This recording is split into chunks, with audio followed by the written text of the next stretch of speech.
pour continuer évidemment sur ce que disait Anna, justement, donc évidemment toute cette évolution, quand on parle de radiothérapie, les patientes qui nous voient ont souvent la notion de docteur, ça va me brûler. Enfin, c'est le principal message qu'elles ont entendu par les amis qui ont eu le traitement, par ce qu'on peut voir sur les réseaux sociaux ou sur Internet. Mais c'est vrai parce qu'on part aussi, comme l'a dit Anna, parfois sur des traitements qui sont très anciens, avant que la technologie et que qu'on ait toute cette technologie qui nous a permis de mieux contrôler nos doses. Alors ça, c'est des exemples de ce qu'on appelle de radiodermite, c'est-à-dire des effets cutanés liés à la radiothérapie. Alors la radiothérapie utilise les rayons X, ne sont pas comme les UV pour le soleil, mais au niveau de la peau, ça a un peu le même effet, ça veut dire que ça fait un espèce d'effet coup de soleil. On peut avoir de simples rougeurs qui peuvent être plus ou moins intenses, voire des brûlures un peu plus importantes, comme sur la photo du bas. Alors c'est vrai que, je veux dire, quand on a commencé la radiothérapie, je pense avec Anna, on avait peut-être un peu plus fréquemment ces effets. Moi, j'ai le souvenir, quand j'étais à l'Institut Curie, j'envoyais au moins 2-3 patientes par semaine aux soins infirmiers avec des grosses brûlures comme ceci, avec les traitements qui étaient standards sur 5-6 semaines et demie. Heureusement, là c'est un autre type d'exemple pour une patiente qu'on a traitée au centre. Alors il y a aussi autre chose il y a d'autres paramètres qui vont rentrer en compte dans les éventuels effets secondaires qui peuvent intervenir. Et notamment, comme l'a dit Anna juste avant, c'est les traitements combinés. De temps en temps, on peut être amené, par exemple, chez certaines patientes, à donner de la chimiothérapie, une chimiothérapie orale en complément de la radiothérapie. Et c'est vrai que cette chimiothérapie orale peut avoir un effet radiosensibilisant, c'est-à-dire qu'elle peut augmenter l'effet de la radiothérapie et donc potentiellement les effets aigus cutanés. Donc c'était l'exemple d'une patiente qui avait donc un érythème, une rougeur au niveau du sein, avec des démangeaisons, qui a eu ensuite des soins locaux qu'on lui a prodigués. Et on peut voir que finalement, ces effets restent aigus et réversibles, puisque sur la photo d'à côté, on voit que 2 ans après la radiothérapie, eh ben, il n'y a plus d'effets secondaires.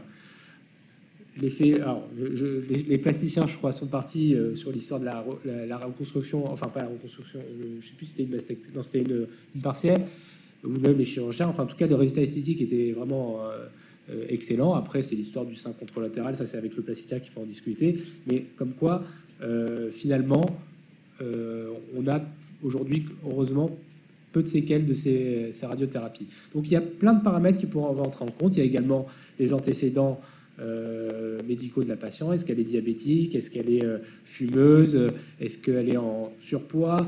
Et les peaux foncées également, les phototypes plus foncés vont avoir tendance à faire plus d'effets secondaires. Donc on va intégrer un peu tout ça aussi pour, je veux dire, on peut difficilement prédire les éventuels effets secondaires, mais en tout cas on peut orienter en tout cas certaines patientes pour lesquelles on pense qu'elles vont avoir un peu plus d'effets secondaires. Et il y a un facteur X, je dirais, c'est la génétique, la génétique ou la radiosensibilité individuelle qu'on ne maîtrise pas. On n'a pas encore de tests de radiosensibilité qui sont générés, mais potentiellement, certaines personnes pourraient avoir, on va dire, un profil équivalent, plus d'effets secondaires que d'autres, et ça, malheureusement, on ne le sait jamais à l'avance. Alors, en aigu, c'est quand même majoritairement les effets qu'on voit, c'est au niveau de la peau qui rougit. On peut avoir des démangeaisons, des sensations de brûlure, aussi parfois des sensations de douleur comme des petits coups de couteau dans le sein, c'est ce qui remonte assez souvent, de l'œdème, le sein qui gonfle, et également lié au traitement.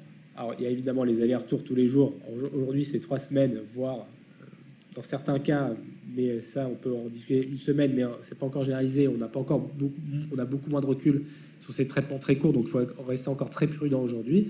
Mais en tout cas, évidemment, il peut y avoir aussi une fatigue liée à la radiothérapie, du fait aussi de ces effets secondaires.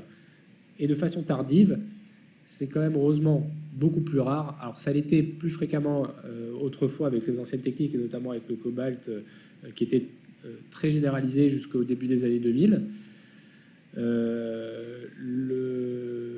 D'ailleurs, je crois que le dernier cobalt qu'il y avait en France, il était à Nancy, il a été enlevé j'étais à Curie, donc c'était vers entre 2013 et 2015, je crois, quelque chose comme ça.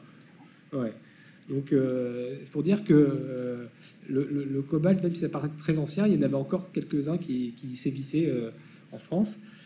Ça n'existe plus aujourd'hui, heureusement, parce que si en termes de radioprotection, c'est important. Et après, malheureusement, on a quelques-unes, comme je disais, on ne maîtrise pas toujours, qui vont avoir des effets secondaires. Le sein qui va être déformé, qui va être un peu gonflé, ce qu'on appelle de la fibrose, c'est-à-dire le sein qui va être un peu plus dur, un peu plus induré. Et les telangiectasies, ce sont des petits vaisseaux superficiels qui apparaissent au niveau de la peau, qui étaient très fréquentes avec le cobalt, que je trouve beaucoup moins fréquentes aujourd'hui. Alors, on verra sur le long terme, mais Didier, qui a beaucoup d'expérience, pourra peut-être plus en témoigner que moi. On a l'impression que ces telangiectasies, on les voit de moins en moins, en tout cas aujourd'hui avec les nouvelles techniques.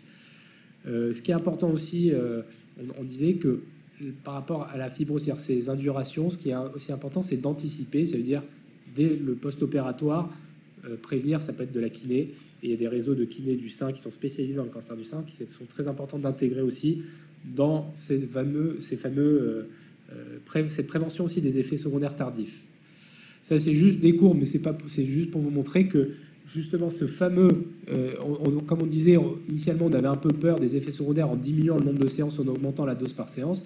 Et bien finalement, donc quand on regarde la courbe ici, en fait, sur tous les effets secondaires liés à la radiothérapie, on fait mieux avec des traitements plus courts. Moins d'œdème, moins d'effets de rougeur, moins de télangiectasie et moins d'induration du sein. Donc aujourd'hui, il faut se rassurer. Et j'ai presque envie de dire, ça devrait être un standard pour tous les centres de radiothérapie. Nous, ça l'est aujourd'hui à Hartmann, de faire des traitements sur 3-4 semaines. Enfin, ce que je veux dire, c'est vraiment, il n'y a plus de raison en termes d'effets secondaires et également en termes d'efficacité pour avoir peur de ces effets secondaires. On n'a pas mis les courbes par rapport à l'âge, mais en tout cas, quel que soit l'âge, quels que soient les types de cancer, il y a toujours ce bénéfice, et notamment sur les effets secondaires. Après, à l'Institut Hartmann et également à l'Institut Raphaël, on a mis en place aussi des moyens complémentaires pour prévenir ces effets secondaires cutanés avec ce qu'on appelle la photobiomodulation. Alors c'est un nom un peu barbare. Quand on dit PBM, c'est plus simple à retenir, et qui va utiliser, c'est une sorte de luminothérapie qui va utiliser des rayonnements des longueurs d'onde de la lumière rouge ou de l'infrarouge, et qui va avoir un effet cellulaire, un effet sur les cellules anti-inflammatoires, antalgiques. Alors, on a les patientes, comme je disais, pour lesquelles on va supputer qu'elles vont faire des effets secondaires plus importants, pour lesquels on va proposer cette PBM en préventif, et d'autres, quand on va les voir survenir, de façon, on va dire, de façon un peu plus curative. Donc, ce qui est important, c'est qu'elles puissent avoir 2 à 3 séances par semaine, donc toutes les 24-48 heures, pour permettre justement aux cellules, en fait, la lumière, on va dire, va activer ce qu'on appelle l'ATP cellulaire, c'est l'énergie de la cellule, pour favoriser la régénération de ces cellules. Et donc, si on veut être efficace pour ces patientes, c'est justement donc de faire ça au moins 2-3 fois par semaine pour prévenir ces effets et qu'elles puissent récupérer plus vite. La remarque qu'on a souvent, c'est, et on l'a tout radiothérapeute que je pense de France à cette question lors de sa première consultation, c'est: docteur, est-ce que je peux voir le coupeur de feu?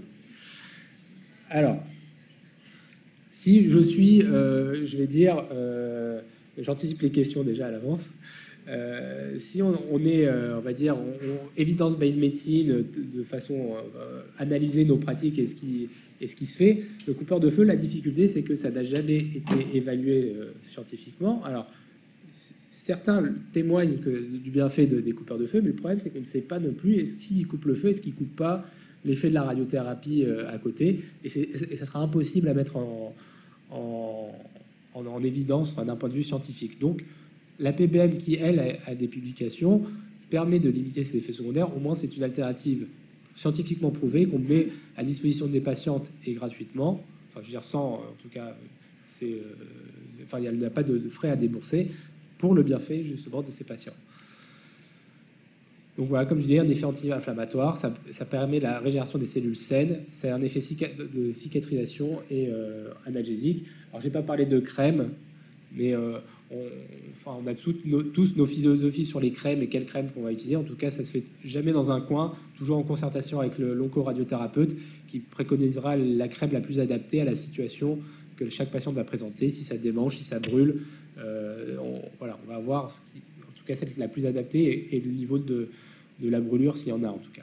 Donc voilà un exemple de PBM, donc d'application. Et je remercie le docteur Campana qui n'est pas avec nous, mais qui nous a envoyé ces photos, qui était mon maître à Curie et qui est notre, on va dire aussi, notre maître à tous et qui a développé avec nous à l'Institut Raphaël de ces techniques et qui apporte vraiment un vrai bienfait. Les patients, en tout cas, le retour qu'on a est vraiment excellent par rapport à ces traitements.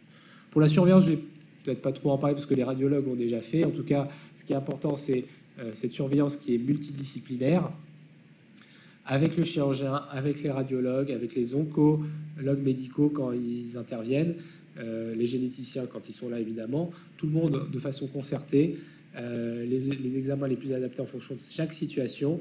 Et c'est important que chaque personne, que les patients en tout cas, continuent à voir chacun de ces praticiens de façon alternée et conjointe, parce qu'on a chacun, on va dire, notre part dans le traitement et dans le suivi de ces patients, pour lesquels, évidemment, le but est, je veux dire, la guérison, dans le sens qu'on veut, plus on intervient tôt et plus on va être efficace dans nos traitements, et évidemment d'éviter de détecter pour les examens de surveillance la rechute, éviter la rechute, en tout cas si elle arrive, la détecter la plus vite pour pouvoir l'éradiquer et passer à autre chose. Voilà. Et encore merci aussi à la clinique pour l'organisation de cette belle journée.